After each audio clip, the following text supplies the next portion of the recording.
విశాఖ నగర police commissioner వద్దకు వెళ్లి ఫిర్యాదు చేసినందుకు ఓ వ్యక్తిపై సీఐ మురళి ఆగ్రహం వ్యక్తం చేశారు.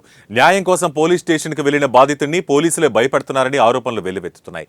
జీవీఎంసీ విశాఖ నగరంలోని ఎంవీపీ పోలీస్ స్టేషన్ సీఐ మురళిపై నగర పోలీస్ కమిషనర్కు కోటేశ్వరరావు ఫిర్యాదు చేశారు. సీనియర్ సిటిజన్ కోటేశ్వరరావుపై MVP police station CI Murali కక్ష సాధింపు చర్యలకు పాల్పడుతున్నట్లు తెలుస్తోంది. ఒక వర్గానికి కొమ్ము కాస్తూ రౌడీలతో కొట్టిస్తానంటూ సీఐ స్థానంలో ఉంటూ బాధితునికి బెదిరింపులకు పాల్పడ్డారు.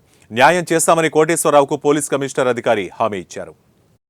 మా వంశపారంపర్యంగా వచ్చినటువంటి భూమి మేము అక్కడ చేసుకోలేక మైనారిటీస్ అయిపోయాం కాబట్టి మాకు సహకారం లేక మేము అందరం కూడా నలుగురు అన్నదమ్ముల తాలూకా పిల్లలు అందరం కూడా అమ్ముద్దామని ప్రయత్నం చేసి మీడియేటర్స్ ద్వారా ఈ ఎచ్చెర్ల నియోజకవర్గంలో ఎచ్చెర్ల గ్రామంలో ఉన్నటువంటి కోరాడి విమల అనే ఒక ఆవిడ, ఆమె భర్త నరసింహమూర్తి, ఈ ఇద్దరు మమ్మల్ని సంప్రదించారండి.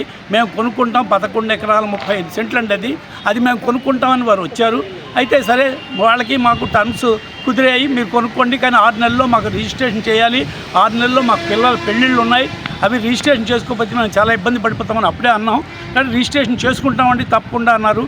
కానీ ఆనాటి నుంచి సుమారుగా 1.5 year మమ్మల్ని తిప్పి నానా బాధలు పెట్టి రిజిస్ట్రేషన్ చేయించుకోకుండా